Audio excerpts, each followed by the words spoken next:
Between the truck delays and the rush on stores before the storm happened, you might find that certain staples, like bread, are in short supply. Why his family says his history of mental health struggles makes the search especially urgent. In 2024, the average price of an iced latte was $5.46, but here it costs about half that. Google Maps says that adds about 3 minutes to your drive time. The city's new measures are aimed at controlling future data center development, but residents of this neighborhood say that doesn't go far enough. School pantries aren't just about filling kids' stomachs. It's also about feeding their brains, making sure they're ready to absorb all the information they're going to learn throughout the day. So, Allie, do police have a suspect in this case?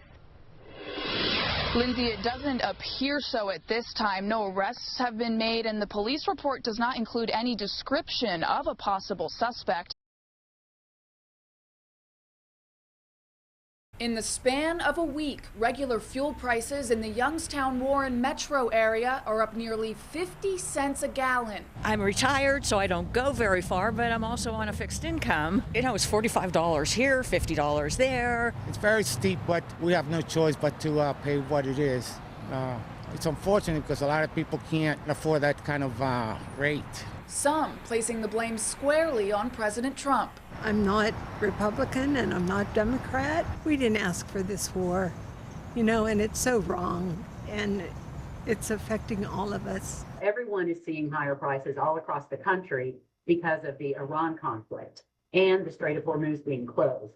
But now we're factoring in some other issues involving refineries. Ohio's gas prices had been slowly trickling down until disruptions at 3 Midwest refineries caused a big spike. Just a disruption in that supply chain that is causing more pressure at the pump. Jenick says the refinery-related spike should only last around a few weeks, but nationally, high prices will stick around much longer.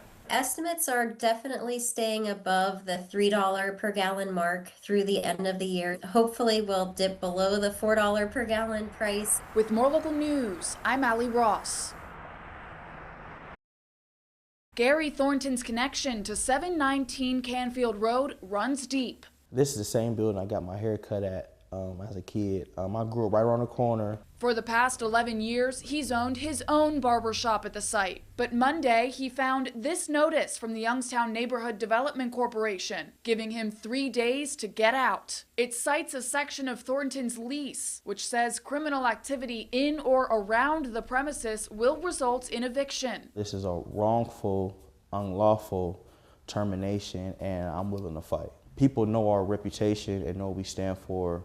Never been into any street type activities, none of that. On March 20th, a shooting in the parking lot claimed the life of 24-year-old Terrence Sims. Thornton and his employees say it was traumatic and tragic, but not their fault. It had nothing to do with us, so why should we be punished or put in a position where we have to find work elsewhere? After posting about the notice on social media, the business got hundreds of supportive comments. A petition to save the shop collected 3,000 signatures. Oh man, they've been showing so much love and support.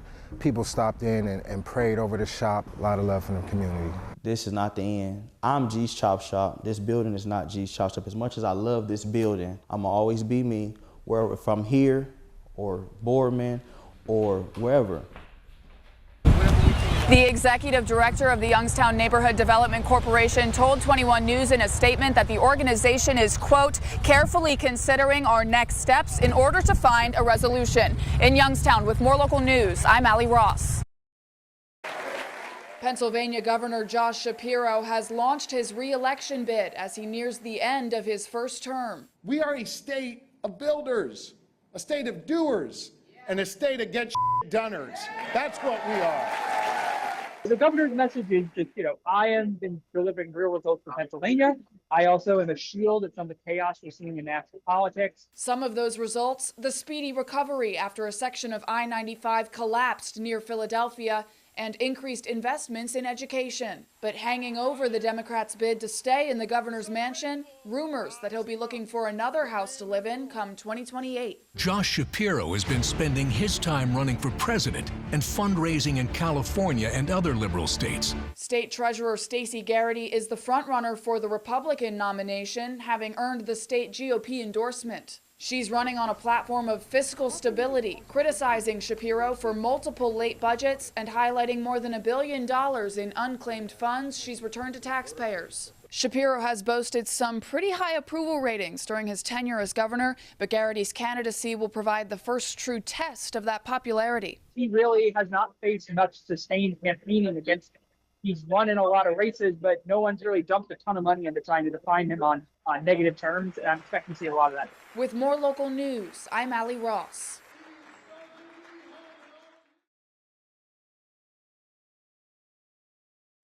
The Northeast Ohio Correctional Center, operated by private corrections company CoreCivic, sits behind the trees on Hubbard Road, opening in 1997. Youngstown police call logs and media reports show at least 27 stabbings have happened there since January 2024. That's on top of other reported fights and assaults. The amount of control is minimal. Larry McBride spent about a year in the prison after pleading guilty to drug charges. He says a chronic staffing shortage has made the prison unsafe. You've got how many detainees or sentenced prisoners in 2 units, and you have one female staff that might weigh 120 pounds. What's she going to do?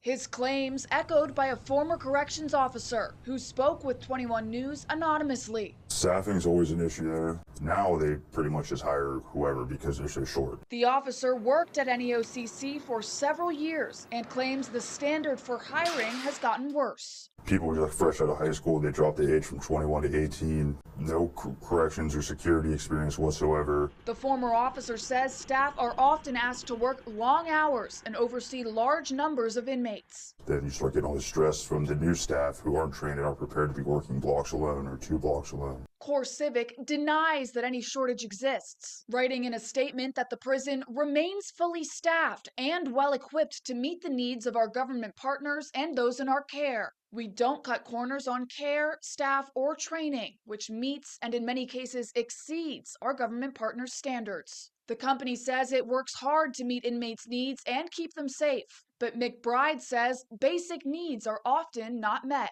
Getting to go outside for that hour and get some fresh air or blow off some steam. And that's taken away from you because they can't staff it, or they just don't want to do it. That raises tensions in there. In June 2022, McBride filed a formal complaint and was told rec was not run this weekend due to staff shortages in the building. They've been stuck in the block for 2, 3, 4 days sometimes. Fights happen, people are pent up, they start getting mad at the officers, they start fighting each other. The long hours, high pressure, and exposure to violence take a toll. CoreCivic tells 21 News it recognizes the potential for stress when working in corrections, saying its employee assistance program is available to all staff and special stress management teams support officers after a critical incident. But their former employee says it's not enough, claiming he was supposed to get mental health check-ins every 6 months because he worked in the isolation unit, but never had one. But I've been right there in front of the violence, holding people's chest in so that way they're not pouring out blood, watching people die in my arms. We also learned more through this investigation about the stabbing death of inmate Isaiah Walk last August. That corrections officer that you just heard from, as well as Walk's loved ones, say he was in isolation leading up to his death and should not have been released for his safety and the safety of others. CoreCivic did not respond to our questions about why Walk was released back into the general population. In their statement, they said that they are deeply saddened by the passing of any individual in our care, and we take each instance very seriously. With more local news, I'm Allie Ross.